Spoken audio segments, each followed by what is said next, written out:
like I'm holding on to the altar or something. The horns of the altar in the Old Testament, holding on to something. I like it.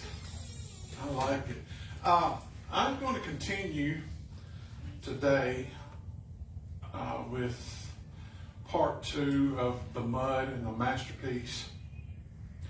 And if you weren't here 2 weeks ago, I'll catch you up right quick. Not last week, but the week before last, I gave you a scenario, and then I posed a question for you. Suppose that you were in St. Petersburg, Russia, and you were at the Hermitage Museum, the art museum, where all these famous works of art are displayed, and you were there at the Hermitage, and let's just say that you were walking down the back alley of the Hermitage, and you see this dumpster, and inside this dumpster you see a portrait inside the dumpster, and you take the portrait out and you look at it, and it's messed up, it's dirty, it's muddy, but you continue focusing on it, and you realize that this painting is Rembrandt's The Prodigal Son painting, which is worth millions of dollars. And you get this painting, and you almost could not recognize what it was because it was so covered in mud. It was tattered. The canvas was torn. I mean, it really looked like it was in bad shape. What would you do? How would you view this painting? Would you view it as trash? I mean, after all, they threw it in the trash. It was muddy. It was tattered, torn. Would you view it as trash?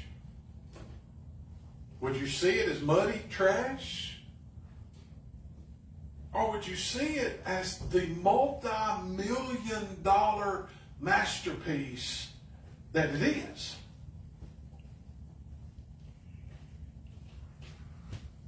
Think about that. I mean, it don't take me long to realize what my answer would be. Would you try to take it home and clean it up yourself? Take a brush and try to scrub all the mud off of it and ruin the painting in the process?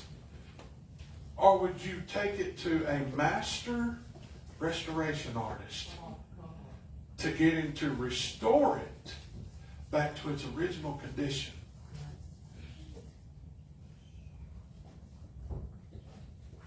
When you're at home and you look in the mirror,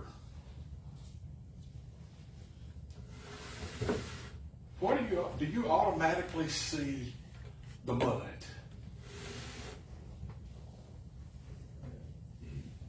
Do you see the mud in your life? Is that the first thing you see when you look in the mirror? All the mess-ups, all the failures, all the mistakes. And allow guilt and shame to control your perception of you? When you look at other people, do you see the mud first? Before you see this incredibly valuable work of art that was created by the master artist. Do we see life through mud-stained lenses? Or do we see life through blood-stained lenses?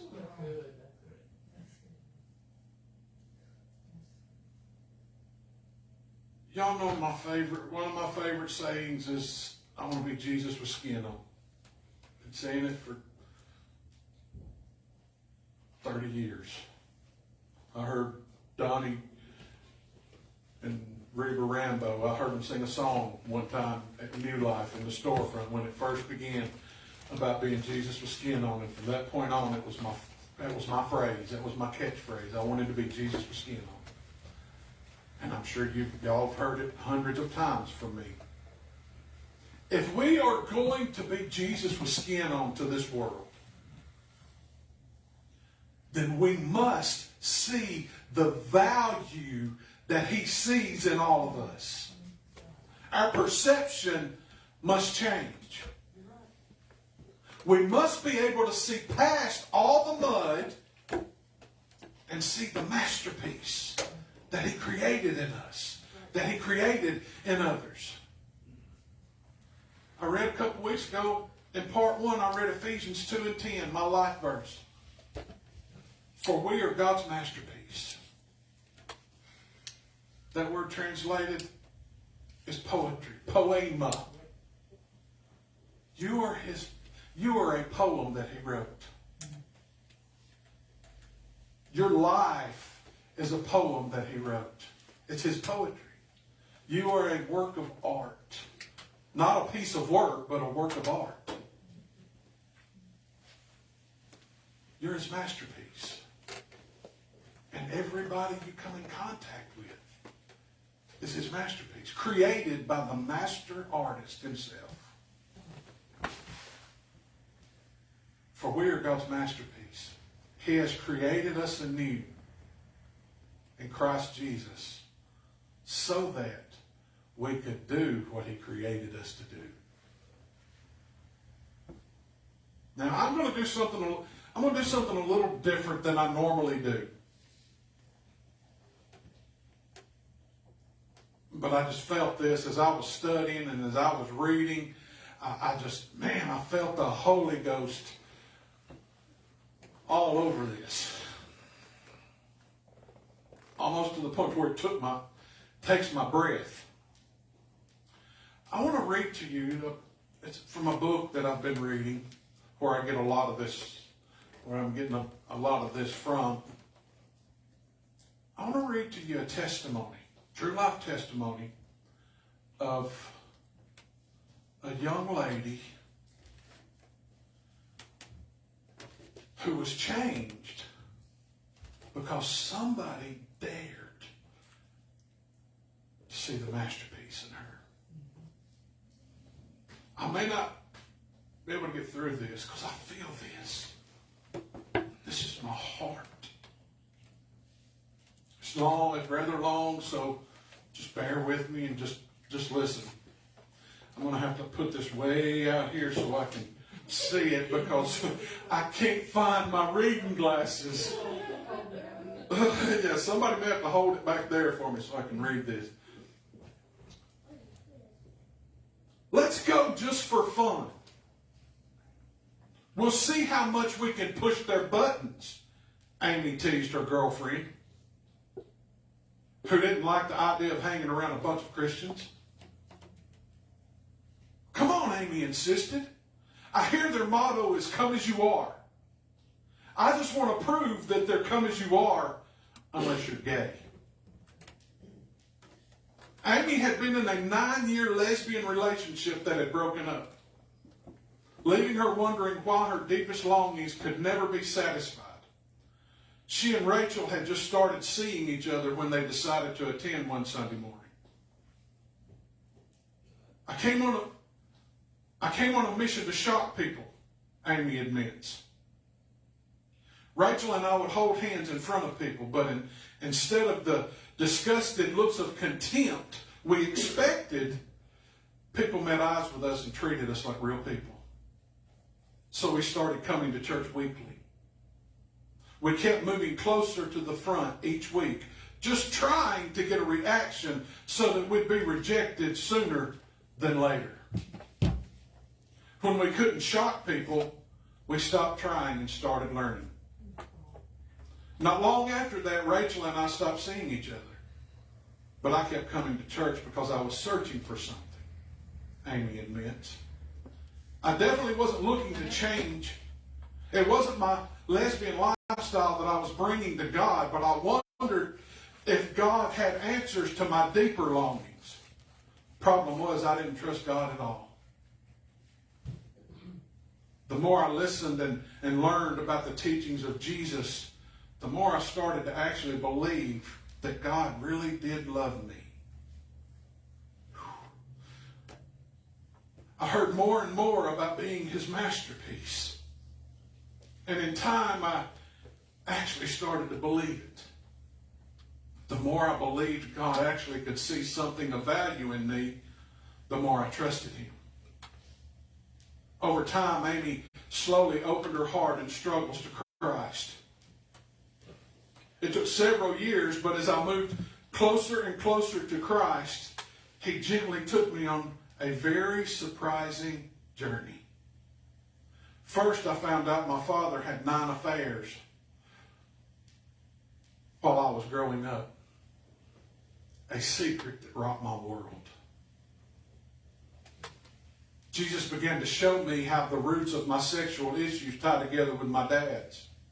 I was just like him, using people to find comfort, life, and love outside of God. Amy continued to grow in her knowledge of the Scriptures, falling more and more in love with the Lord. The following year, God had another surprise for her. I went to this seminar called To Be Told, hosted by my church. I wanted to see how God could put closure to my brokenness. But what He showed me shocked me, Amy recalls. As the speaker was telling a story about a bully in his life, I suddenly had a flashback of getting off the school bus. I lived down the street from Jimmy, a boy who had bullied me all year. But this particular day, Jimmy acted nice to me as I got off the bus. Amy recalls he apologized for being so mean, and he invited me to come to his house. That day in the seminar, all else faded to black as this vivid nightmare crept back to my life. Amy saw herself walking through Jimmy's front door, noticing all the shades pulled down. Startled, she spied 2 teenage boys eyeing her with a ravenous look as the door slammed shut. Her screams never escaped the evil darkness that enveloped that house. They pinned her down and raped her. She was only 9. Amy swam in a pool of tears as she experienced this divine epiphany.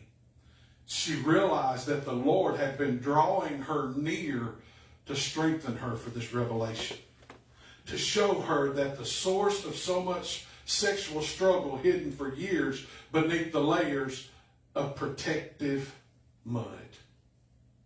After that, I realized God knows more about me than I know about myself, Amy recalls. And He wants to bring healing to those wounds. So I fully gave Him my heart and body, everything. As I continued to seek intimacy with Him, the lesbian struggles fell away. Now, I'm not saying that's how God works with everyone, but it's how He's healing me. The more I focus on God's intimate love for me and try to see His masterpiece emerge, the less I want to get in the way of His work in me. 7 years later, Amy leads a ministry to help people find healing and wholeness from all kinds of sexual and relational struggles. She's helping others to become God's restored masterpiece.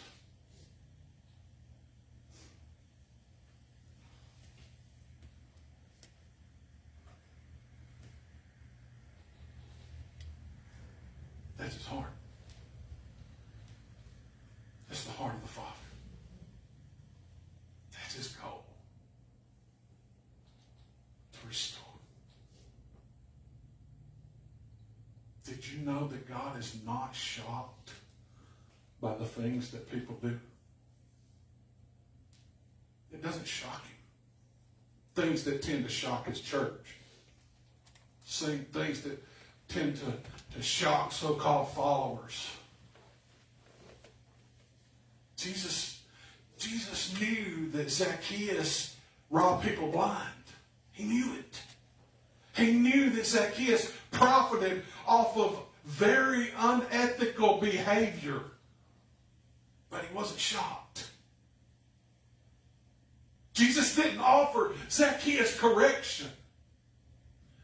He offered him relationship. Come down, Zacchaeus, and hurry. Remember that? Come down, Zacchaeus, and hurry. I'm staying at your house tonight. Now that shocked the religious crowd. He's going to what? Jesus is going to do what? Because you see, they saw the mud. They couldn't see the masterpiece. Jesus knew that the Samaritan woman at the well had been married 5 times and divorced 5 times. And he knew all about her current hookup. He knew all too well about how sexually entangled she was with the guy that she was living with at this time. It didn't repulse him. He wasn't repulsed by like the religious crowd was. I mean, after all, she was a Samaritan. And the Jewish people looked at Samaritans like muddy trash. They're just mud. They saw the mud and not the masterpiece. And none of this kept Jesus away from her. As a matter of fact, he, instead of going exactly to the location he was going, he went around by the way of Samaria just to see her. None of it kept him from offering her living water. Jesus is looking for people who will be like him and less like the Pharisees. People who will be unshockable by mud. What about the time when Simon, the Pharisee, we've talked about all these stories this last year. What about the time when Simon the Pharisee invited Jesus into his home just to judge him and brought all these cronies around, all these Pharisee cronies around just to judge Jesus? And as they were reclining at the table and having a meal, there she stood. Now, she didn't have just a few slip-ups. She had made a life out of sexual deviancies. And everybody knew it. Her mud was public knowledge. Her whole life she had felt condemned by the religious establishment of that day.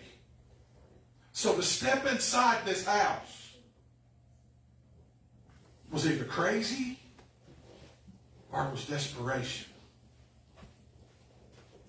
Yet there she stood. Why? Why not put yourself through that? Because Jesus was there. And there was this rumor going around that Jesus gave hope to even the muddiest of people. Now we know this story. We know we've sang about this story. We've preached about this story. We know how she washed his feet with her tears. How she dried his feet and dried the tears with her hair, and how she broke open the expensive box of perfume and anointed his feet with it. And the Pharisees, only seeing the mud, said if this man truly was a prophet, he would know what kind of woman this is. Or, in other words, if Jesus truly were a prophet, he would know about her scandalous sexual sin and he would be shocked. I can't believe he's not shocked. But he did. He did know. And he wasn't shocked. What was Jesus thinking? How dare him? What was Jesus thinking? Why didn't this scenario shock Jesus like it did the religious? Because Jesus looked at her heart. To him, it's all about the heart. Now, Jesus, he confronted the unloving Pharisees standing there. He confronted them in their sin. All the while, his heart overflowed with love and mercy and compassion for this woman. Then he proceeded to tell Simon a story. Luke chapter 7, verse 41 through 47. It says, 2 people owed money to a certain moneylender. One owed him 500 denarii and the other 50. Neither of them had money to pay him back, so he forgave the debts of both. Now, which of them will love him more? Simon replied, I suppose the one who had the bigger debt forgiven. You have judged correctly, Jesus said. Then he turned toward the woman and said to Simon, do you see this woman? I came into your house. You did not give me any water for my feet, but she wet my feet with her tears and wiped them with her hair. You did not give me a kiss, but this woman from the time I entered has not stopped kissing my feet. You did not put oil on my head, but she has poured perfume on my feet. Therefore, I tell you, her many sins have been forgiven, as her great love is shown. But whosoever has been forgiven little, loves little. It's all about love. It's all about love and perspective. Don't miss this critical point here. If you truly recognize just how much it cost God to forgive you, it would flood your heart with love for God. And not only love for God, but love for the other people that need that same love. You would see the price that was paid and not the mud that covers. It's all about love, and it's all about perspective on how we see ourselves and how we see people. And it's not a love that ignores the mud. By no means is it a love that ignores the mud and all the damage that mud does to a masterpiece. But it's about a love that recognizes just how much loving mercy God has given a messed up, muddy person like me.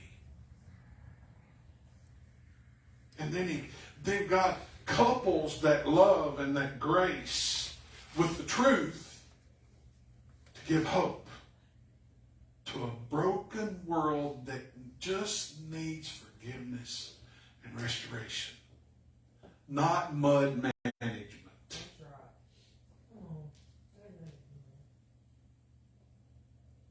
Jesus never ignored the woman's sin.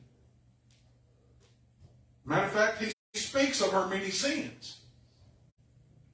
But neither did he ignore the seemingly less expensive sins of the Pharisees. The judgmentalism, the condemnation, the ungrateful hearts that showed no love and no mercy. Yet it cost Jesus the same price to forgive both. His life. What was he trying to point out to them? What he was trying to point out to them was that both this woman and the good religious people that were there that day all owed a debt that they couldn't pay. Right. Now, both could be forgiven their debts, but neither of them could pay that debt, no matter how big, no matter how little. You see, in those days, if you couldn't pay your debt, they threw you into debtor's prison. The punishment was the same, large, small debt. If you couldn't pay your debt, you got thrown into the same prison, paid the same punishment, and you got turned into a slave. It was the same for those who owed a little, and the same for those who owed a lot. Maybe the reason we get so shocked is that we really don't feel grateful. Or we really don't feel in need of God's grace in an equal way. In other words, we don't see ourselves accurately. We see other people's sins as greater than our sins. Therefore, their sins cost more than ours did. I mean, they have more mud than me. I'm just glad I'm not them. They're going to have to pay more than me. They don't pay nothing. He already paid it all. Big sin, little sin. They have more mud than me.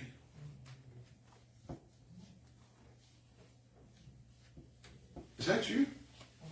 Have you been guilty? I mean, just be honest with yourself. I've been guilty of that. Does your attitude resemble that of a Pharisee or that of Jesus?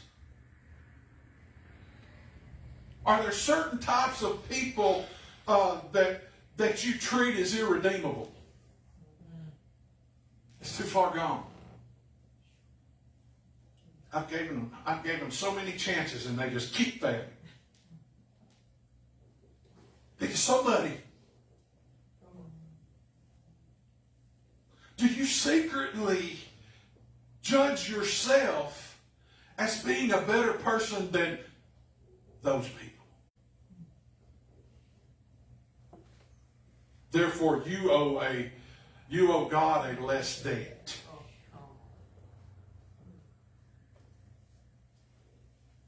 Do you realize that you could never cover your debt any more than they can cover their debt? Exactly right.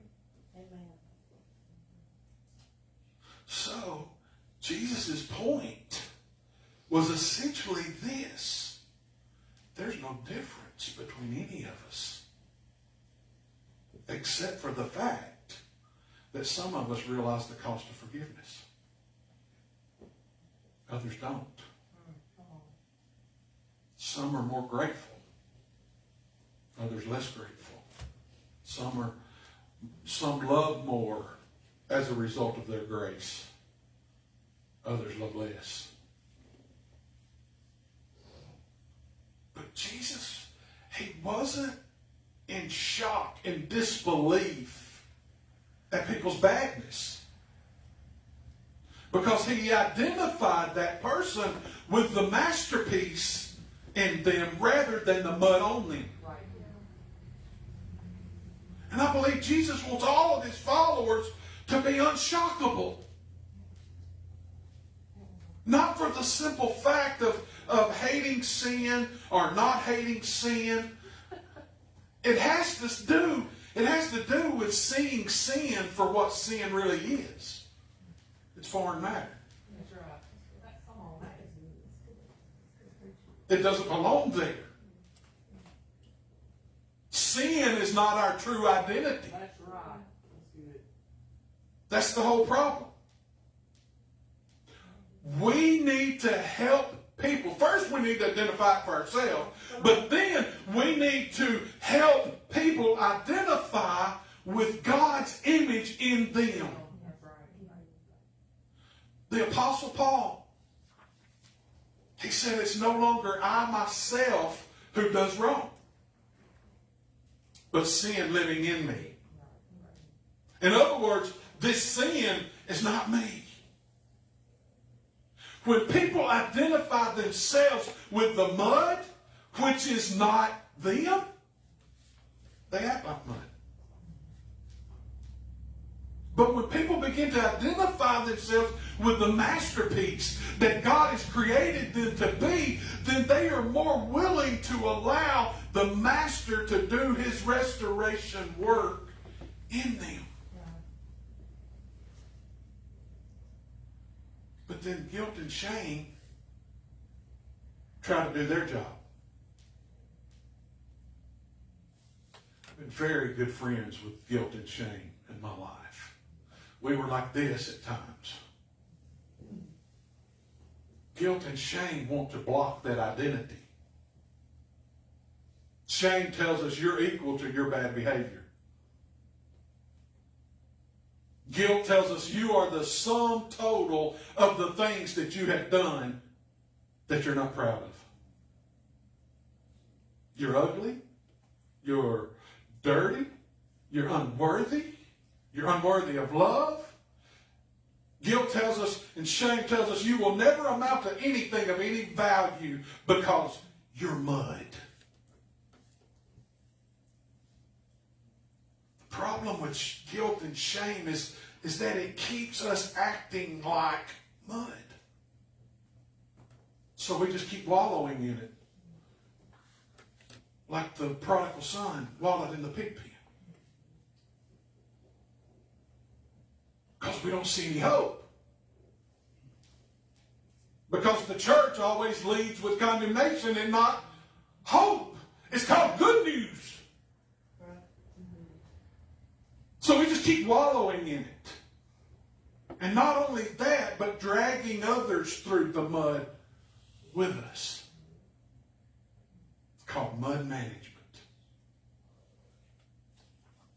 But Jesus wants to remove all of the shame and the guilt to everyone who is willing, to everyone who would just believe. And he identifies them as the treasured, beloved, adopted children who are going to be fully restored. But the Christian church today, we get mad if somebody comes in and goes to the altar and says a prayer and gives their life to Jesus and they don't turn around and instantly change. Boom! I'm healed. God healed me of all of my mind. Woo! He healed you of your guilt and shame. He's taken the mud away. He's restoring you slowly. It's not always an instantaneous. He's God. To me, when I got saved, the night I got saved, God healed me of my addictions. Instantly. Don't happen like that most of the time. Most of the time he walks with them. He does relationship with them. He puts them with people that believe in them. Not will manage their mud, but will see the masterpiece of them. He identifies with them. Jesus identifies them as his treasured, beloved, adopted children who are being fully restored. Ephesians chapter 2, verse 3 through 7 out of the Passion Translation. Says, the corruption that was in us from birth was expressed through the deeds and desires of our self-life. We live by whatever natural cravings and thoughts our minds dictated, living as rebellious children subject to God's wrath like everyone else. But God, I love that. But God still loved us with such great love. He is so rich in compassion and mercy. Even when we were dead and doomed in our many muddy sins, he united us into the very life of Christ and saved us by his wonderful grace. He raised us up with Christ, the exalted one, and we ascended with him into the glorious perfection and authority of the heavenly realm.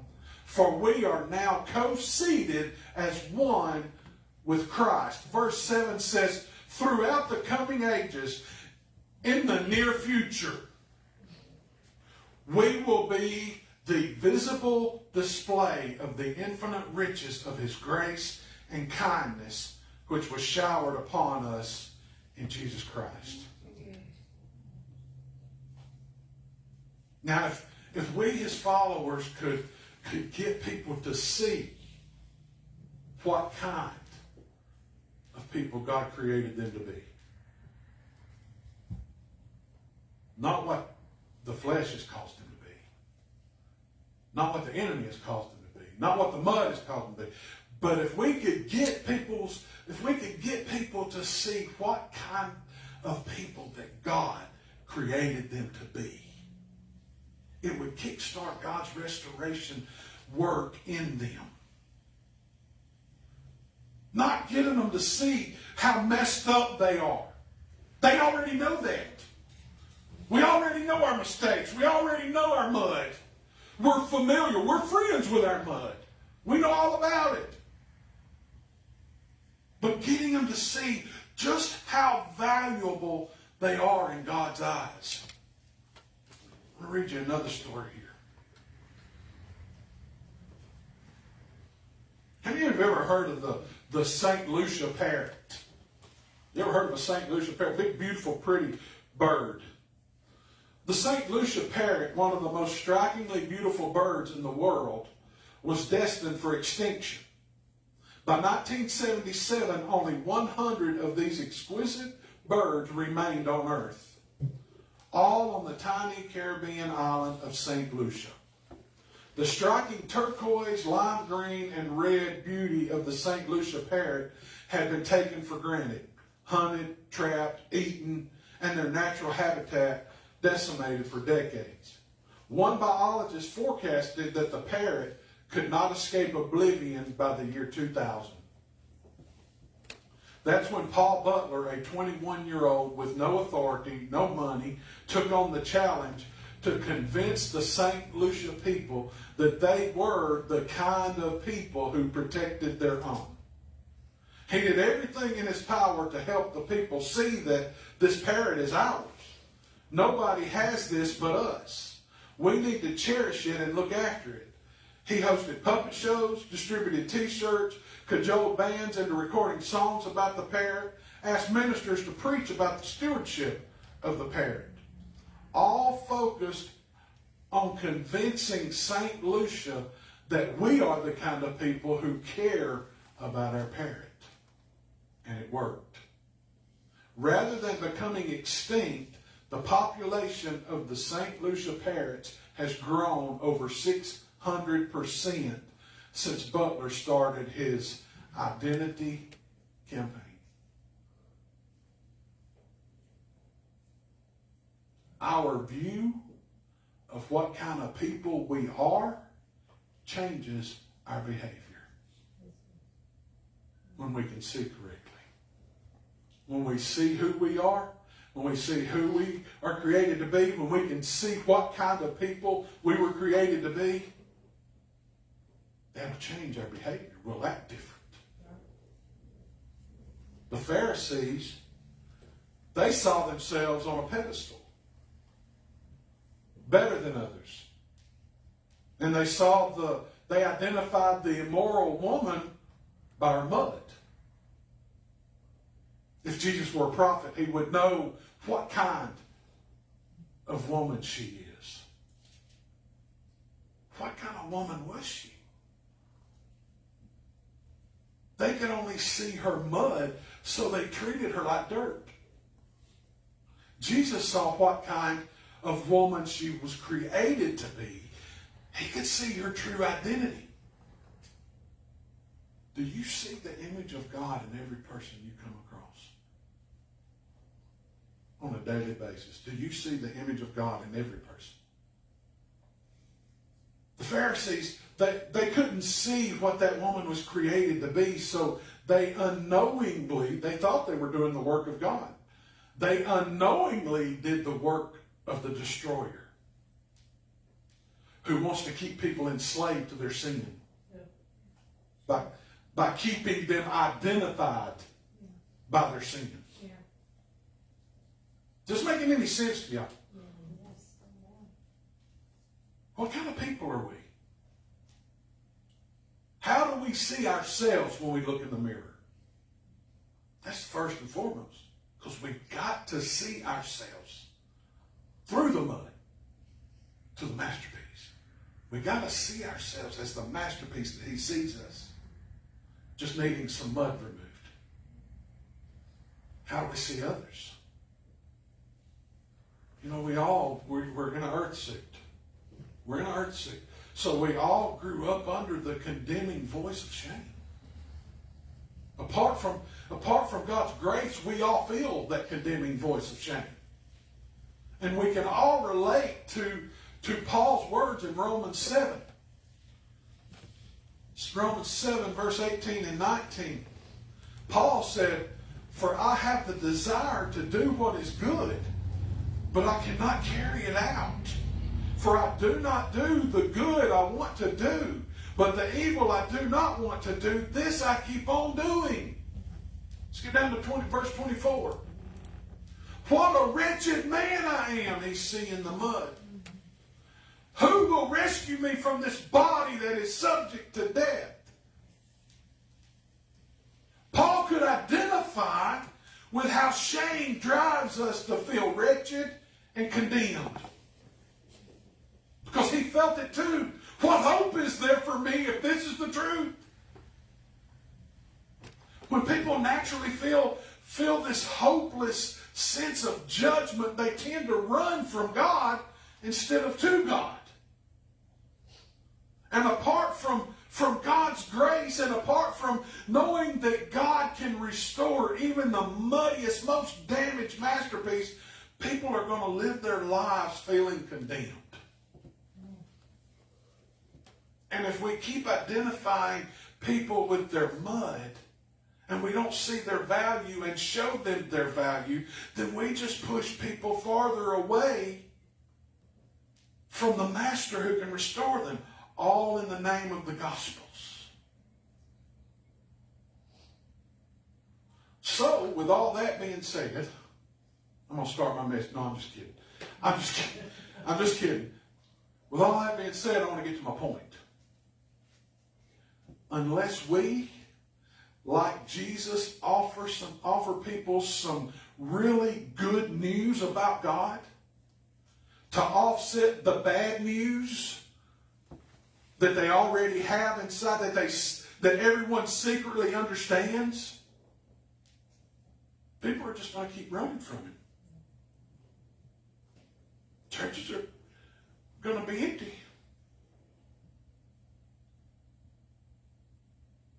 We must be like Jesus.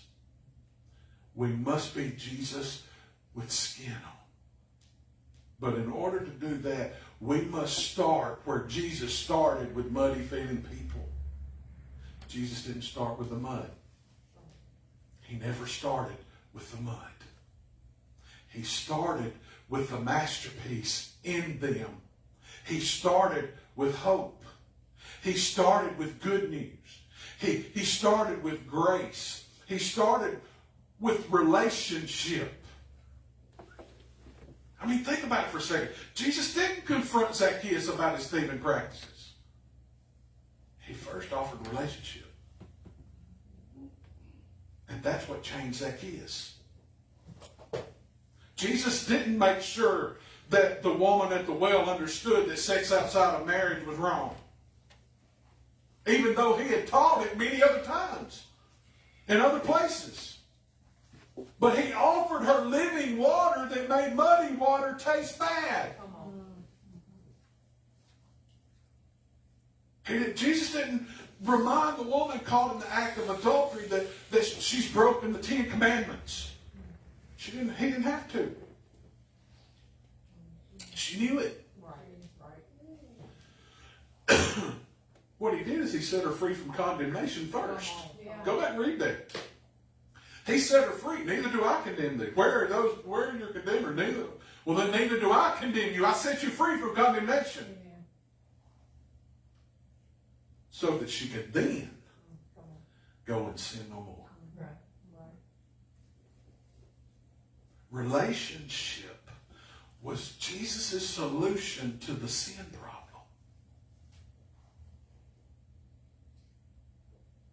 Can we, as the body of Christ, as his followers, can we offer restorative relationship to very muddy people? I hope so, because that's what it takes to be like Jesus. Right. We say we want to be like Jesus, make me like Jesus. There you go. I'm going to read one more story, one more testimony from a young lady by the name of Sunny. Sunny glanced in the rearview mirror. Something about the innocent, big brown eyes smiling back at her from the car seat struck a deep chord in her soul. She deserves better than I got, Sunny thought. The bright, beautiful day contrasted vividly with her dark teenage memories of losing her mom to an overdose. Sunny had mostly stopped stripping for a living since her daughter was born. But kicking the alcohol and drugs did not come so easy. My beautiful little girl deserves more than an addicted mom and an unhealthy relationship. How do I get out of this? Sunny thought back over the men she had been with, always hoping for a knight in shining armor rescue. I stayed with men who were liars, abusers, manipulators, alcoholics, and cheaters because I'm so desperate to be loved by someone. Sunny thought, yet I always feel empty, like something is missing. Mommy, when can we go to church again? Autumn's 4-year-old voice cut through Sunny's introspection. Having good memories of attending her aunt's church as a kid, Sunny had tried church a year earlier. But she always left feeling small, dirty, unworthy of God's love, and like there was no way she could ever redeem herself in God's eyes. And she knew if these people found out her past, they'd surely reject her. I don't know, honey, Sunny told Autumn. Yet that very day, driving along listening to her favorite rock station, Sunny heard a radio ad that made her laugh. It surprised me that it was a church, Sunny recalls. But what stuck in my mind were the last words. Come as you are, no perfect people allowed. Now, Sundeos is a church in Oregon. Sean, the pastor, recalls meeting Sunny that Sunday. Sunny came once and felt like people were genuine and real, but past memories still haunted her. Maybe they're just faking it, she concluded. The people seemed fake and judgmental at the last church that I was at, so she just expected the same here, especially if they find out my past. 2 weeks later, Sunday morning found her so hungover, her body shook from dehydration. Come as you are kept filling my mind, Sunny recalls. So I decided to put them to the test and see if they would push me out. Better sooner than later, she figured. Sean saw her come in, introduced himself as the pastor, and asked how she was doing. I have a massive hangover, Sunny blurted out, intending to jolt a judgmental reaction. Well, then you need some coffee, Sean responded. Can I go get some coffee for you? Sunny was shocked. She tried again and again with other people, working hard to get a reaction to her massive hangover. Instead, she felt like the people were less concerned about her hangover than they were about her. It blew her away.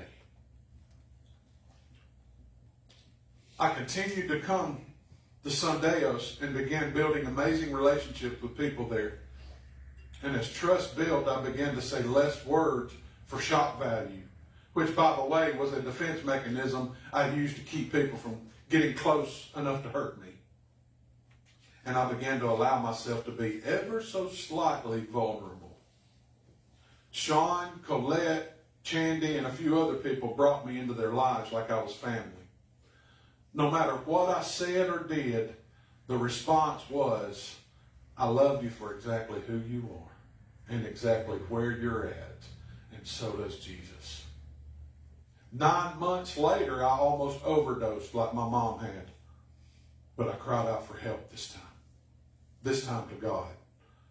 This time to my new Christian friends. Sonny entered recovery to get clean of drugs and alcohol. And Sean baptized her for faith in Jesus. Today, Sonny celebrates nearly 4 years of sobriety.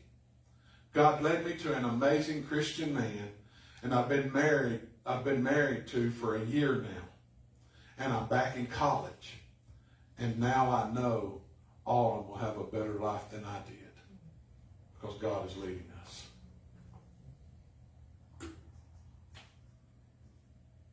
This is how Jesus treated muddy people.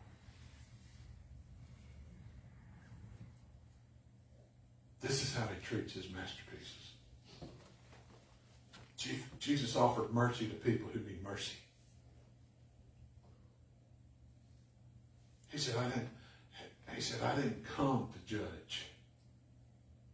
I came to save the world, not judge the world. Now there's going to come a day. There will come a day that judgment comes. But Jesus says right now, I come to save the world. I come to bring hope. So he offered mercy to people who needed mercy. He brought good news about God's heart to people who felt condemned, who felt judged, thinking that God didn't see any hope for them.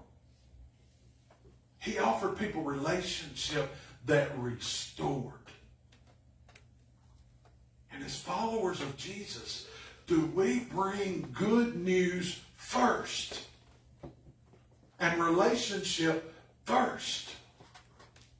Or do we bring the gospel of mud management that says until they see the mud, they won't see the need for God?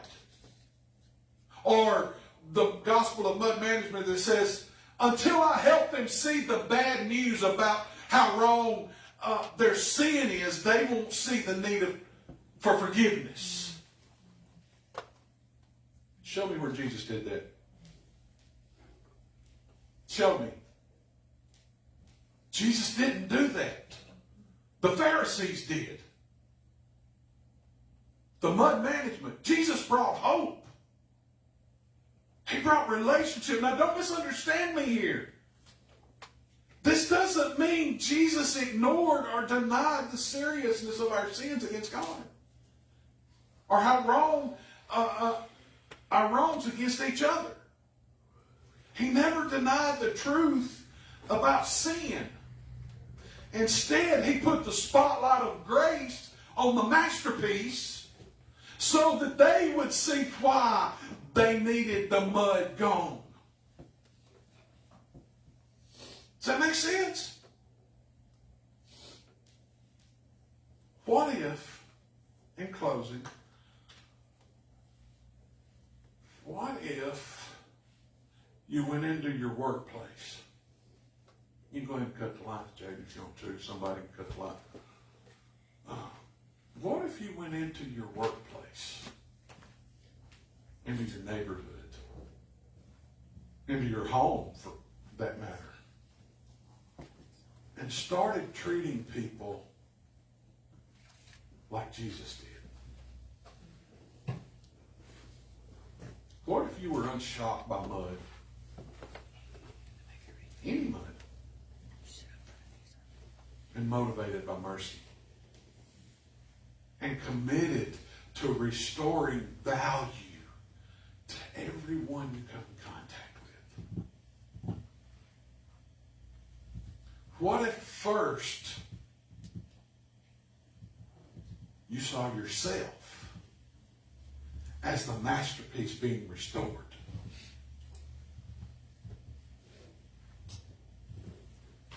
That's a hard thing to do sometimes. But what if you would just see yourself for the masterpiece that you are? The image of God that you've been created in. And you see yourself being restored. Maybe you're not perfect. Who is? Maybe there's still struggles you're working through. Join the crowd. But the blood has been applied and you are being restored. And what if you saw in the mirror that masterpiece first instead of the mud first? Then you could see the masterpieces living around you. Because I'm telling you, how you choose to see people matters way more than anything you say or do.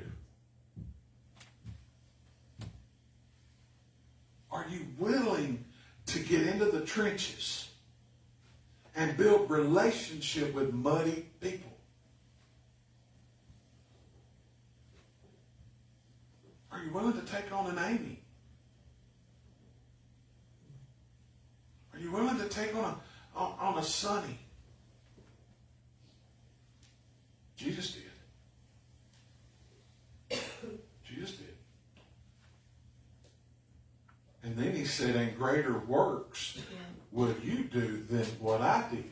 But when we read that passage, all we want to see is greater miracles will you do.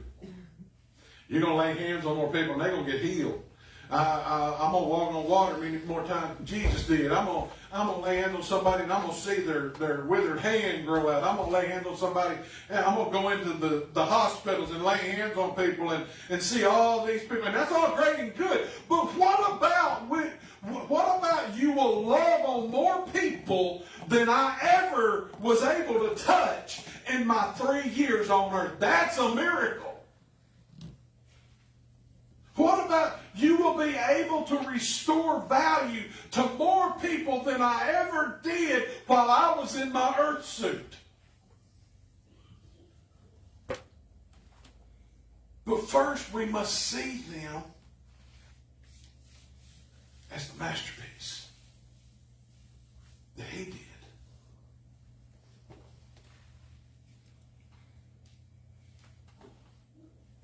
Do you see yourself as a masterpiece? How do you see yourself when you look in the mirror? How do you see, do you always see the mud? Y'all can go ahead and start playing it. I believe God is wanting to heal you from your dirt today.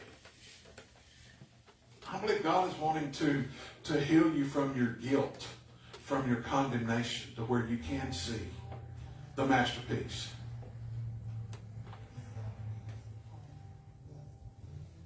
He loves to take something broken and make beautiful things out of it.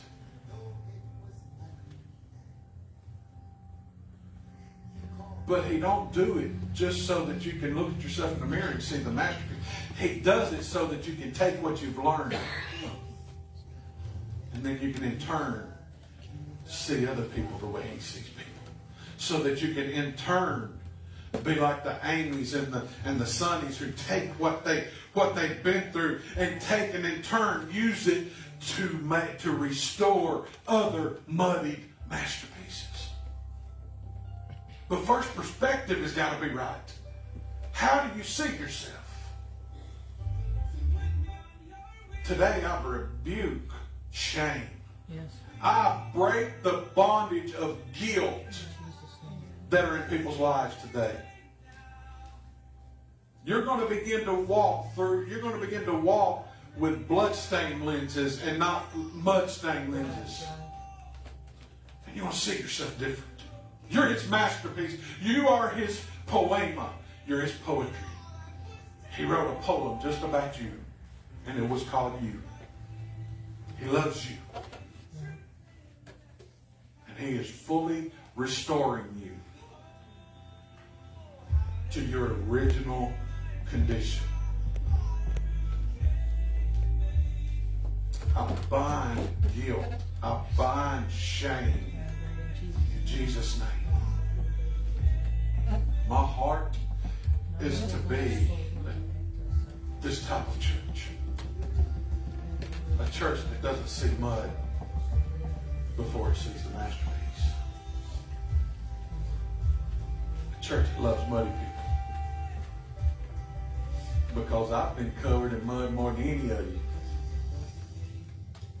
at times in my life. And he healed me of that guilt, and he healed me of that shame. And I want other people to see that. I want other people to experience that. That's my heart for wearing his masterpiece. We're to be Jesus with skin on. But first, to be Jesus with skin on, you gotta see yourself correctly the way he sees you, as his image. Let us create man in our image, in our likeness. Let's make them beautiful. And get rid of the foreign matter called mud that don't belong there. That's his job. The more we love on him and the more relationship we have with him, the more the mud falls away. Can we just stand and worship? Maybe you're here today and guilt and shame has ruled your life.